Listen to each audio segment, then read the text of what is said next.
Hello everyone.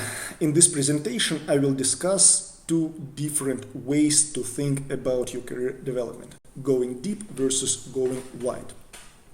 On the left you see a column, career path at Google.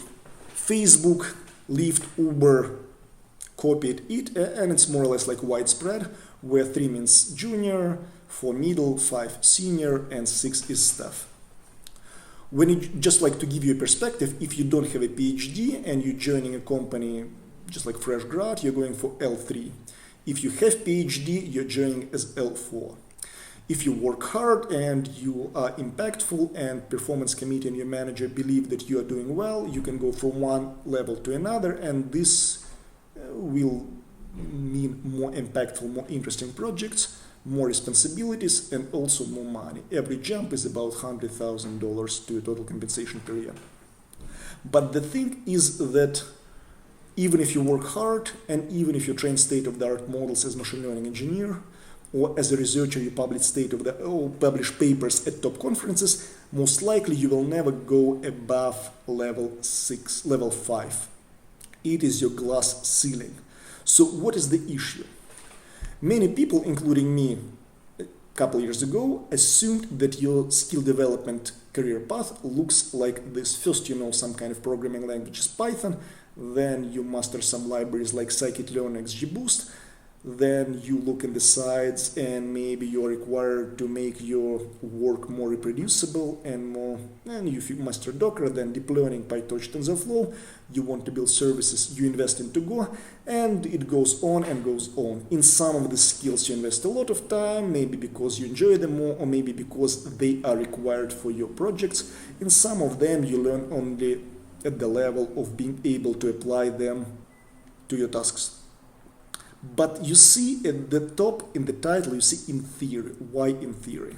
Because the story is more complex. In practice, it looks like this. When I mean in practice, I mean performance committee that is judging your work twice a year in these big companies. They're not only looking at your technical expertise, they're looking for these 3 different domains. Technical, ownership, and communication. Technical is more or less straightforward, how good you are in these different technical things. About ownership. For ownership, it is considered that as a junior, you work on the things on the task level, as a middle on the feature level, as a senior on the project level, and as a staff on this cross-team, cross-functional projects. And that's where it becomes tough. For communication, it doesn't just mean you are able to talk to people, for sure it's required. It's more about people around you, above you, stakeholders and parallel teams and people that maybe more junior people in your team. Everyone understands what you're working on, how it is impactful, why you're doing this, and how to transfer this knowledge. And this means documentation, presentation, alignments, making people that don't report to you to do tasks that are beneficial for your project, meaning finding some ways for better alignment. All of this falls in this communication domain. Many people assume that they are judged and their level, and I'm thinking about like junior, middle, senior, is based on their technical depth. You learn new fancy framework, and that's why you are more skilled, you are less replaceable, and your level should go up. But the truth goes in different way. Your level, at least how this committee looks at it, is judged based on your minimum level. For example, if you're extremely good technically, but you can't deliver, you don't own the project or the level of feature, it means that you're still a junior, even if you technically are really good. Why? Because company cannot leverage your expertise. So all 3 are important. And people may undervalue these soft skill, ownership, and communication columns. So if you want to advance your career, you cannot stay I-shaped. You cannot stay specialist. You need to add breadth to your knowledge and to master different things. By the level of people getting to the senior, they're already T-shaped. The thing is just to go deeper, to advance your career anymore, you need to become even more T-shaped, or what is called M-shape, or some other type of the shape, where you have different specializations, but still a wide range of complementary skills. So why companies are interested in T-shaped labor? First of all, it's easy to toss them between projects. Imagine Google closed Google Plus, what to do with all people involved with this. They were assigned tasks within an organization, and they may not be related to the social network Google Plus or any other of this. It can be backend or something else, or Google Glass, or I don't know, like TensorFlow. And this is good for the company. Why? Because it makes it flexible. Companies are able to experiment with different projects, Google Plus, Google Wave, Google Glasses.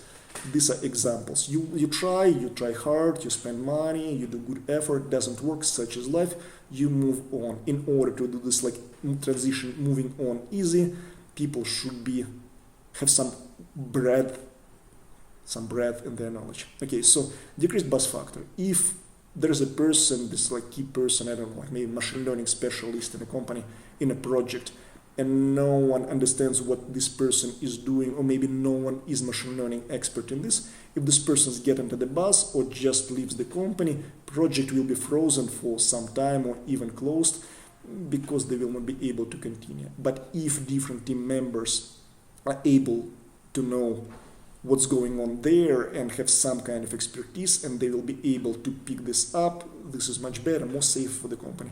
And of course, if people have different skills, less people can do the job, can do the project successfully, and this is more cost efficient for the companies.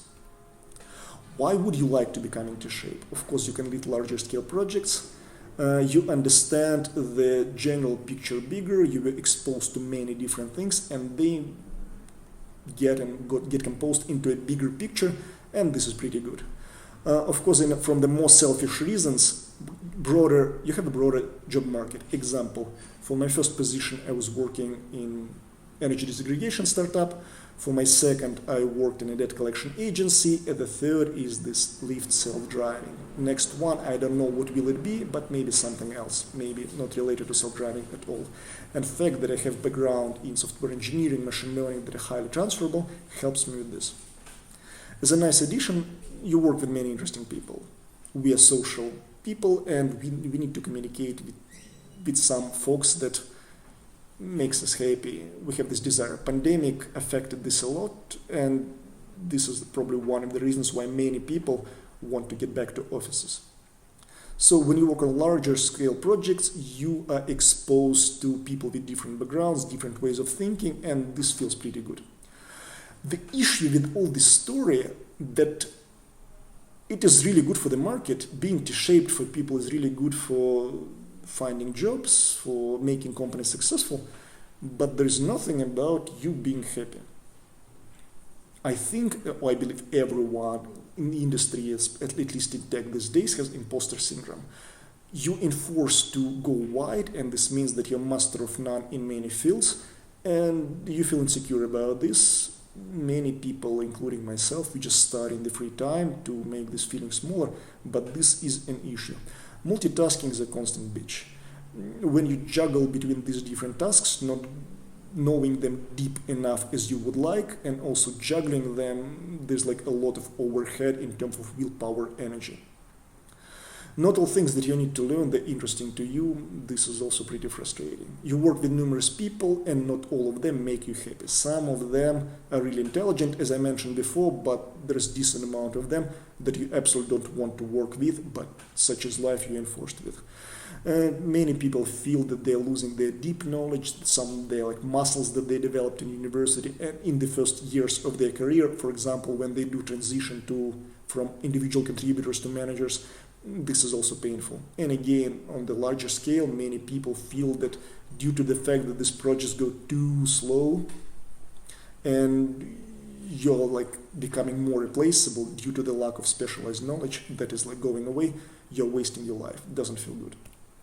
Okay, what if you don't go wide? Going wide is painful, as we just discussed. You can stay in academia. Academia is a good place, and many people that I know, they move away from big tech companies to academia purely because it's more fulfilling, it feels better, and you're allowed and can afford to go on something deep. So side effect, like no money. If you want a bit more money, or maybe you like flow of industry more, sure, middle or junior positions in industry, you can afford being narrow. Senior and above, there is no way. Instead of conclusion, what I would like to say, if you want to advance your career, you don't have a choice. You need to add some wide knowledge. You need to become master of none in many things in addition to your original specialization. At the same time, I believe if you will just focus on this shallow thing, trying to pick up many things on the shallow surface level, it is very frustrating. At least it is for me. I believe that you need to find some time for a deep work. Maybe it's Friday, cancel all meetings and ignore this work task and focus on Kaggle or papers or doing biology or something else, just to decrease frustration and stress in your life. And also, again, in the long-term perspective, I believe it's a good investment. And again, in terms of career, at some point, it may happen that you're much less replaceable, which feels good.